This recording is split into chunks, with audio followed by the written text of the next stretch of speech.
Hello प्यारे बच्चों, आज हम क्लास 7th हिंदी पाठ 21 माँ कह एक कहानी नामक कविता को पढ़ेंगे और समझेंगे।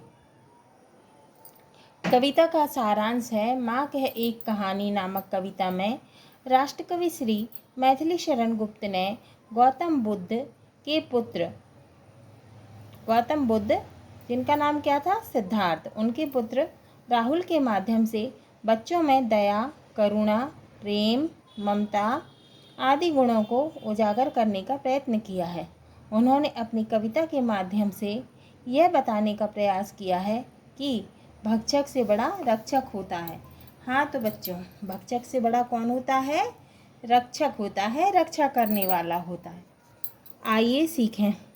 करुणा, न्याय, सेवा और अहिंसा जीवन मूल्यों की प्रेरणा। कविता के भाव सौंदर्य को समझना, संवाद शैली, गीतात्मकता एवं मार्मिक अभिव्यंजना को समझना। कविता में प्रयुक्त विलोम शब्द, समानार्थी शब्द तथा तत्सम शब्दों के प्रयोग। तो हम कविता शुरू करते हैं। माँ कह एक कहानी, राजा था या रानी। माँ कह एक कहानी, तू है हठी मान धन मेरे। सुन उपवन में बड़े सवेरे, तात भ्रमण करते थे तेरे। जहाँ सुरभि मन मानी, जहाँ सुरभि मन मानी। हाँ माँ यही कहानी। तो कवि कहते हैं कि राहुल अपनी माँ यशोधरा से कहता है कि माँ एक कहानी कहो, माँ एक कहानी कहो, चाहे राजा की कहानी कहो या रानी की, माँ एक कहानी कहो। तब यशोधरा कहती हैं कि हे पुत्र, तू बड़ा जिद्दी है। हठी का अर्थ है जिद्दी। हे पुत्र, तू बड़ा जिद्दी है। तू ही मेरे सम्मान की पूंजी है।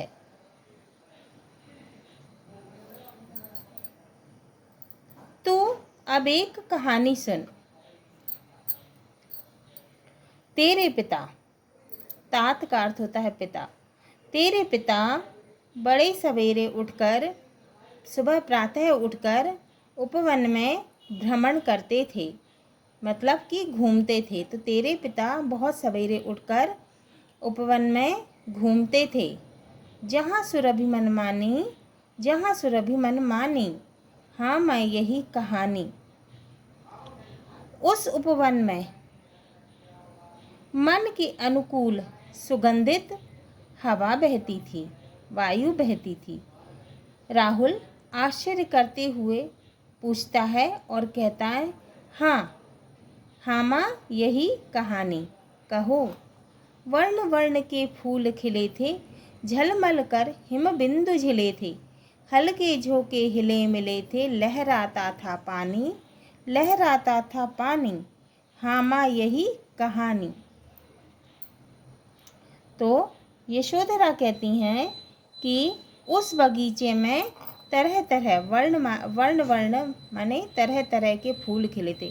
यशोधरा कहती हैं कि उस उपवन में वर्ण वर्ण के तरह तरह के फूल खिले थे और जमी हुई ओस की बूंदें प्रातःकालीन किरणों के स्पर्श से झिलमिला रही हैं। झलमल कर मतलब झिलमिला रही थीं। प्रातःकालीन हवा के हल्के झोंके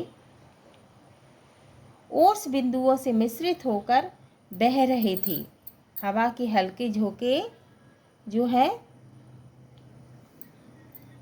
ओस बिंदुओं से मिश्रित होकर बह रहे थे। हवा के इन कोमल झोंकों से तालाब के पानी में लहरें उठ रही थीं। तालाब के पानी में क्या हो रहा था? लहरें उठ रही थीं। इस प्रकार का वर्णन सुनकर राहुल कहता है कि माँ यही कहानी तू कह। गाते थे खग कल कल स्वर में, सहसा एक हंस ऊपर से। खग का अर्थ होता है पक्षी। तो यशोधरा कहती हैं कि उस उपवन में पक्षीगण कलकल का जो है स्वर में मधुर गान कर रहे थे। अचानक एक हंस बाण से गिरा, बिद्ध होकर खग सर से। हुई पक्ष की हानि, हुई पक्ष की हानि, करुणा भरी कहानी।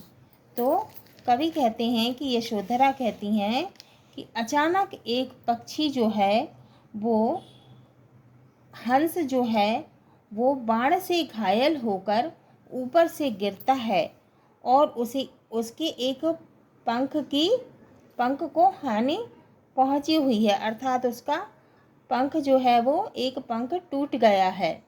यह सुनकर राहुल अपनी माँ से कहता है कि माँ, उस पक्षी का एक पंख टूट गया, यह कहानी तो बड़ी करुणा भरी है। चौंक उन्होंने उसे उठाया, नया जन्म सा उसने पाया, इतने में आखेटक आया, लक्ष्य सिद्धि का मानी, लक्ष्य सिद्धि का मानी, कोमल कठिन कहानी। यशोधरा कहती हैं राहुल से कि तुम्हारे जो पिता हैं उन्होंने हंस को चौंक कर उठाया और उस हंस ने नया जन्म सा पाया। इतने में एक शिकारी आ गया। आखेटक का अर्थ होता है शिकारी। तो इतने में एक शिकारी आ गया जिसने उसे घायल किया था। उस आखेटक को अपने लक्ष्य सिद्धि का बड़ा ही घमंड था। यह कहानी सुनकर राहुल कहता है कि निश्चय ही यह कहानी तो कोमल भी है और कठिन भी है। मांगा उसने आहत पक्षी, तेरे तात किंतु थे रक्षी। तब उसने जो था खग भक्षी, हट करने की ठानी, अब बढ़ चली कहानी। तो उस शिकारी ने वो जो शिकारी था उसने घायल पक्षी को मांगा, लेकिन तुम्हारे पिता जो थे वो कैसे थे? रक्षक थे। तब रक्षक थे, वह कैसा था शिकारी? पक्षी को खाने वाला था। तब राहुल कहने लगा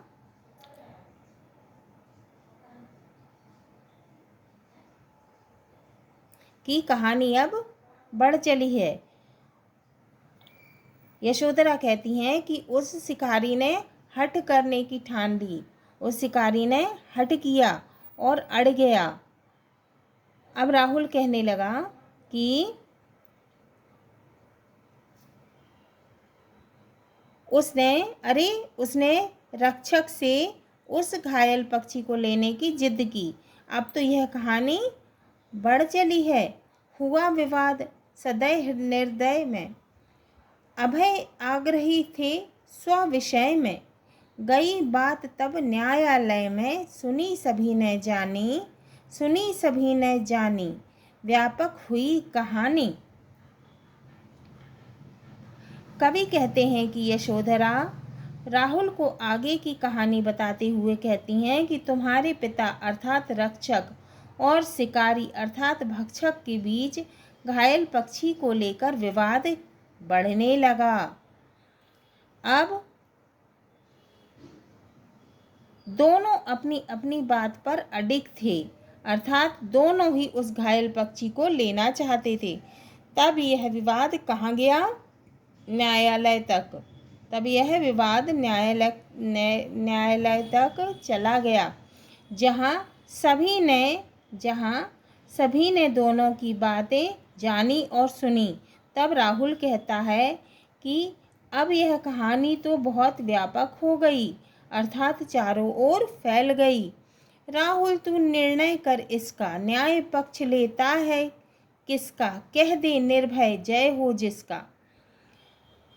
कवि कहते हैं कि यशोधरा राहुल से कहती हैं कि राहुल, अब तू निर्णय कर, इस बात का निर्णय कर कि न्याय किसका पक्ष लेता है। न्याय किसका पक्ष लेता है? तू निर्भय होकर इस बात का तू निर्णय कर और यह बता कि की विजय किसकी होगी। सुन लूँ तेरी बानी, सुन लूँ तेरी बानी, माँ मेरी क्या बानी। तो यशोधरा कहती हैं कि मैं भी सुन लूँ कि तेरी वाणी क्या कहती है। राहुल कहता है कि माँ मैं तेरी वाणी सुन लूँ, इस विषय में मेरी वाणी क्या हो सकती है। कोई निरपराध को मारे तो क्यों अन्य न उसे उबारे। रक्षक को भक्षक पर वारे, न्याय दया का दानी, न्याय दया का दानी, तूने गुनी कहानी। तो कवि कहते हैं कि यशोधरा कहानी का अंत करते हुए कहती हैं कि जब कोई व्यक्ति किसी निरपराध को मार रहा हो तो कोई अन्य व्यक्ति उसका बचाव कर रहा हो,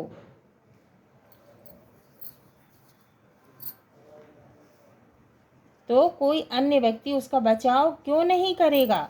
इस तरह के रक्षक के ऊपर अनेकानेक भक्षकों को न्योछावर किया जा सकता है, अर्थात रक्षक भक्षक से श्रेष्ठ होता है।